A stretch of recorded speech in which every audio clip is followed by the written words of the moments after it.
What if the love of your life was someone you have never met? Someone from a world completely different than yours?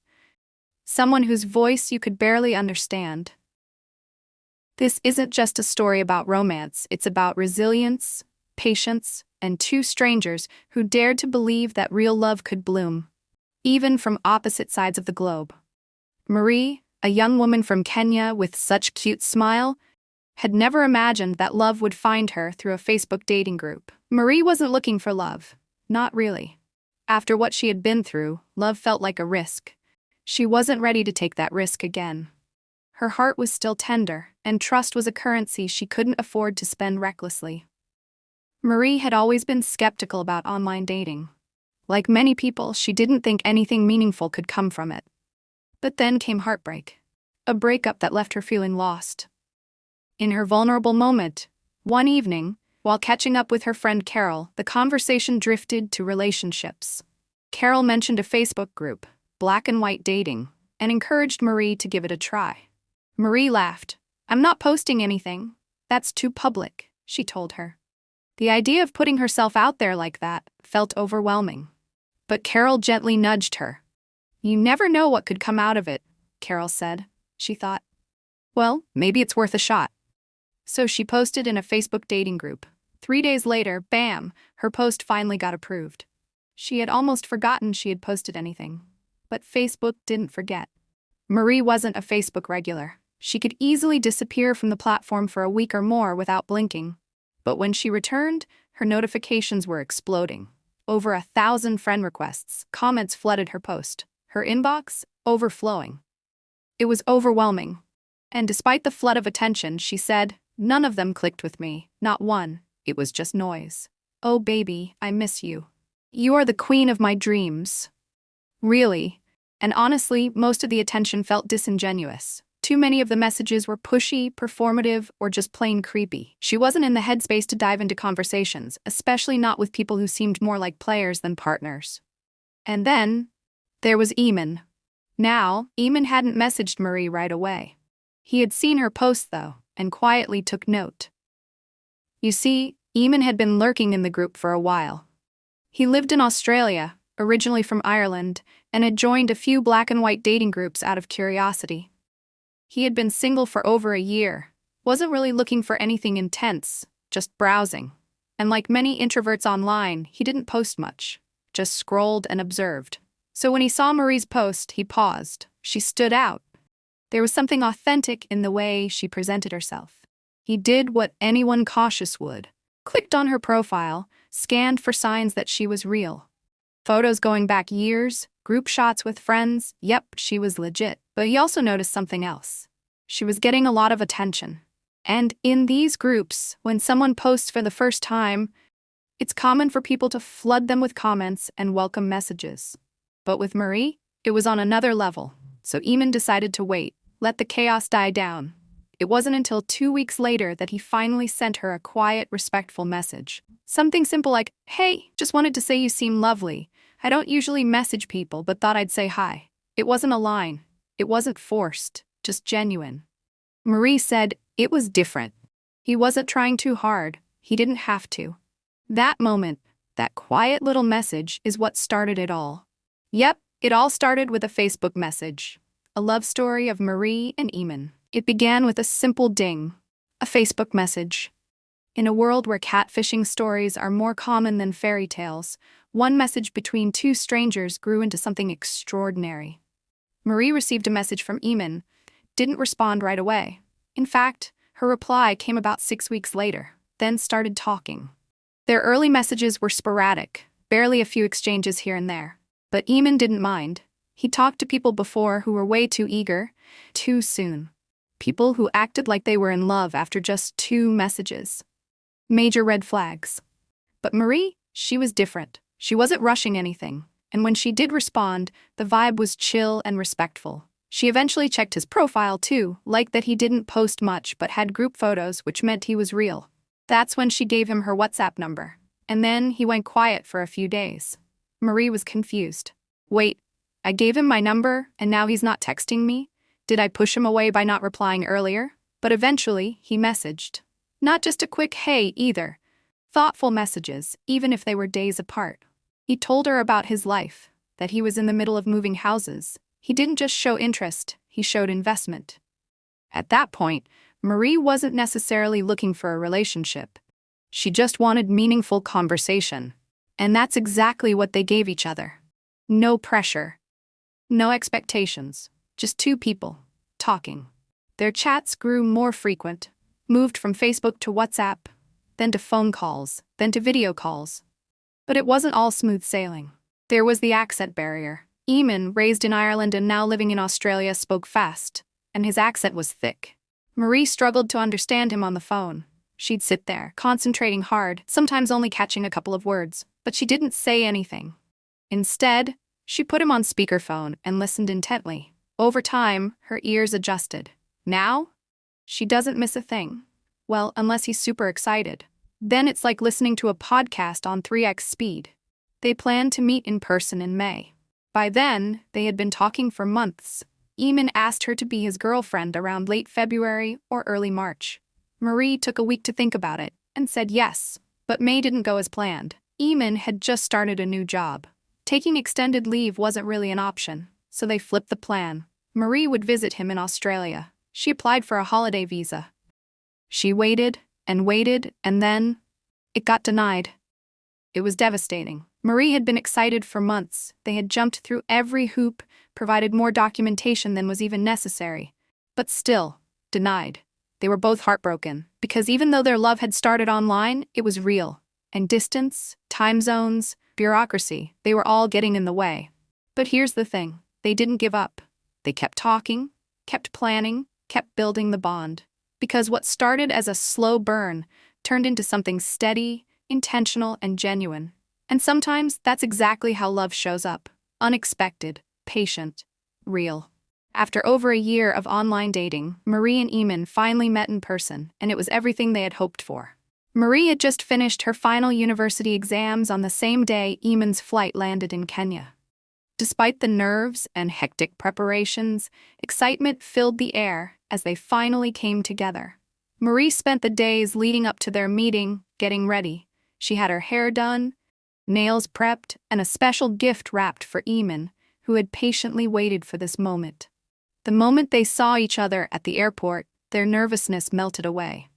They hugged tightly, both feeling a wave of relief and joy. This was no longer just a digital love story, but a reality. They spent the next few days in Mombasa, exploring, laughing, and enjoying each other's company. The connection was undeniable. It felt like they had known each other forever, and every moment was filled with joy and wonder. As their trip neared its end, the looming reality of Eamon's return to Australia hit them both hard. The day of his departure arrived, and there was an undeniable sadness in the air. They knew their time together was coming to an end, but they also knew their bond had grown stronger through this experience. Marie and Eamon shared one last, quiet moment together before he left, both feeling thankful for the memories they had created, yet uncertain about what the future would hold. Though they parted with a heavy heart, they both promised to continue building on what they had. For Marie, the trip had been a beautiful reminder that love, even when long distance, could be just as real. And for Eamon, it was a cherished time spent with the woman he had fallen in love with. Marie Eamon's journey hasn't been easy at all. It was filled with lots of ups and downs. They went through it all you can imagine about long-distance relationships, more special when it comes to visa applications. I remember one time she opens up about the emotional roller coaster they've been on, especially with the second visa application. Their initial spouse visa has been pending for months, with no updates or requests for a medical exam, just silence. They got tired of waiting. They decided to apply for a tourist visa, subclass 600, to finally reunite. The hope was that this shorter-term visa would give them at least some time together, while the long-term application is still in limbo. But even the new plan failed. Through all the uncertainty, financial strain, and emotional toll of long-distance love, Marie and Eamon have kept pushing forward. They've made tough choices, supported each other, and stayed focused on their end goal. For me, all of this was a proof that love requires effort, sacrifice, and deep intention. Even in the face of obstacles, they've chosen each other again and again. Despite all the setbacks, not one, not two, but multiple visa denials, Marie and Eamon remained incredibly strong and hopeful. Their love didn't waver. But let me tell you, it wasn't always easy. There were moments when the weight of it all became too much, and Marie would break down in tears, pouring her heart out about how tough things were getting. And Eamon, wow. What a partner. Honestly, he's the kind of man every woman dreams of. Just picture this. Long, exhausting flights back and forth to Kenya, not once or twice, but again and again, just to be with his girl. He was fully committed. And we're not even talking about the financial burden yet. This man wasn't visiting for a weekend here and there. He was flying across continents every 3 or 4 months. That kind of dedication, that's rare. It takes a real man to stand by love like that. They continued with their relationship and both agreed not to rush into marriage.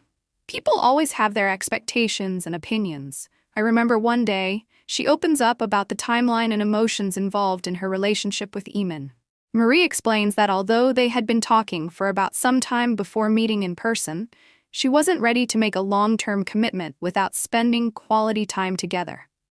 Eamon, on the other hand, felt sure about her very early on, but Marie needed more time to feel confident and fully ready. After his first visit to Kenya, she felt she was ready to commit. But they still didn't talk about marriage for a while. Marie didn't want to pressure Eamon, especially knowing that he had been engaged twice before and had his heart broken. She wanted the idea of marriage to come naturally and from him, respecting his healing process. A turning point came when we witnessed a surprise proposal at a 5-star hotel.